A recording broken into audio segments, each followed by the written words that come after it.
ಎಲ್ರಿಗೂ ನಮಸ್ಕಾರ. ನಾನಿವತ್ತು ನಿಮ್ಮ ಜೊತೆ ಬೀಟ್ರೂಟ್ ಚಪಾತಿ ಹಾಗೆ ವೆಜಿಟೇಬಲ್ ಸಾಗನ್ನ ಶೇರ್ ಮಾಡ್ಕೋತಾ ಇದ್ದೀನಿ. ಮೊದಲನೇದಾಗಿ ಒಂದು ಬಾಣಲಿಗೆ 2 ಟೇಬಲ್ ಸ್ಪೂನ್ ಎಣ್ಣೆ, 1 ಸ್ಪೂನ್ ಸಾಸಿವೆ ಹಾಗೆ ಕರಿಬೇವು, ಈರುಳ್ಳಿನ ಆ್ಯಡ್ ಮಾಡಿ 1 ನಿಮಿಷ ಫ್ರೈ ಮಾಡ್ಕೋತಾ ಇದ್ದೀನಿ. ನಂತರ ಸಣ್ಣದಾಗಿ ಹೆಚ್ಚಿಟ್ಕೊಂಡಿರುವಂತಹ ಬೀನ್ಸ್, ಕ್ಯಾರೆಟ್, ಆಲೂಗೆಡ್ಡೆ, ಹೂಕೋಸು ಹಾಗೆ ಬಟಾಣಿ, ಕ್ಯಾರೆಟ್ ಇದೆಲ್ಲನೂ ಸಣ್ಣದಾಗಿ ಹಚ್ಚಿಟ್ಕೊಂಡಿದ್ದೀನಿ. ನಾನು ಒಂದೊಂದಾಗಿ ಸೇರಿಸ್ಕೊತಾ ಇದ್ದೀನಿ. ಮೊದಲು ಬಟಾಣಿ, ಕ್ಯಾರೆಟ್, ಬೀನ್ಸ್, ಆಲೂಗೆಡ್ಡೆ ಹಾಗೆ ನವಿಲು ಕೋಸನ್ನ ಸೇರಿಸಿ ನಂತರ ಟೊಮೊಟೊನ ಸೇರಿಸಿ ಚೆನ್ನಾಗಿ ಫ್ರೈ ಮಾಡ್ಕೋತಾ ಇದ್ದೀನಿ. ಇದು ಫ್ರೈ ಆಗೋ ಅಷ್ಟರಲ್ಲಿ ಒಂದು ಮಸಾಲಾನ ರೆಡಿ ಮಾಡ್ಕೋಬೇಕು. ಮಸಾಲಾಗೆ ಒಂದು ಮಿಕ್ಸರ್ ಜಾರ್ಗೆ 1 ಕಪ್ ಕಾಯಿ ತುರಿ, ಹಸಿರು ಮೆಣಸಿನ್ಕಾಯಿ, ಪುದೀನ, ಕೊತ್ತಂಬರಿ ಹಾಗೆ 4 ಎಸಳು ಬೆಳ್ಳುಳ್ಳಿನ ಹಾಕೋತಾ ಇದ್ದೀನಿ.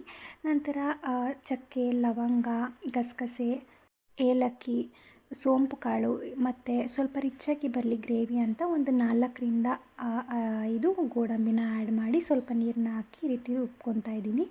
ಈ ಆಲ್ಮೋಸ್ಟ್ ತರಕಾರಿ ಬೆಂದಿದೆ. ಈ ಟೈಮಲ್ಲಿ ನಾನು ಸ್ವಲ್ಪ ಉಪ್ಪನ್ನ ಹಾಕಿ ಮತ್ತೆ ಇನ್ನೊಂದು 2 ನಿಮಿಷ ಫ್ರೈ ಮಾಡಿ ಮಸಾಲಾನ ಆ್ಯಡ್ ಮಾಡ್ಕೋತಾ ಇದ್ದೀನಿ. ಮಸಾಲಾನ ಆ್ಯಡ್ ಮಾಡಿ ಲೋ ಫ್ಲೇಮಲ್ಲಿ ಒಂದು 10 ನಿಮಿಷ ಬೇಯಿಸ್ಕೊಂಡ್ರೆ ವೆಜಿಟೇಬಲ್ಸ್ ಆಗು ರೆಡಿನೇ ಆಗಿಬಿಡುತ್ತೆ. ನಂತರ ಈ ಕಡೆ ನಾನು ಬೀಟ್ರೂಟ್ ಚಪಾತಿನ ರೆಡಿ ಮಾಡ್ಕೋತಾ ಇದ್ದೀನಿ. ಮೊದಲನೇದಾಗಿ ಒಂದು ಪಾತ್ರೆಗೆ ಸ್ವಲ್ಪ ನೀರು ಹಾಗೆ ಉಪ್ಪು ಮತ್ತು ಗೋಧಿ ಹಿಟ್ಟನ್ನು ಹಾಕಿ ಚೆನ್ನಾಗಿ ಮಿಕ್ಸ್ ಮಾಡಿಕೊಂಡು ತುರಿದಿಟ್ಟಿರುವಂತಹ ಬೀಟ್ರೂಟ್ನ ಆ್ಯಡ್ ಮಾಡಿ ಚೆನ್ನಾಗಿ ಮಿಕ್ಸ್ ಮಾಡ್ಕೋಬೇಕು. ಈ ರೀತಿ ನಾದ್ಕೋಬೇಕು. ನಂತರ ಸ್ವಲ್ಪನೇ ತಗೊಂಡು ಲಟ್ಟಿಸ್ಕೊಂಡು 2 ಸೈಡ್ ಒಂದು 3ರಿಂದ 4 ನಿಮಿಷ 2 ಸೈಡ್ ಬೇಯಿಸ್ಕೊಂಡ್ರೆ ಚಪಾತಿನೂ ಕೂಡ ರೆಡಿ ಆಗುತ್ತೆ. Beetroot chapati it's ready to eat. Very power packed breakfast ಅಂತಲೇ ಹೇಳ್ಬೋದು. ನೀವು ಕೂಡ ಟ್ರೈ ಮಾಡಿ ಹೇಗೆ ಬಂತು ಅಂತ ಕಾಮೆಂಟಲ್ಲಿ ತಿಳಿಸಿ. Thank you so much.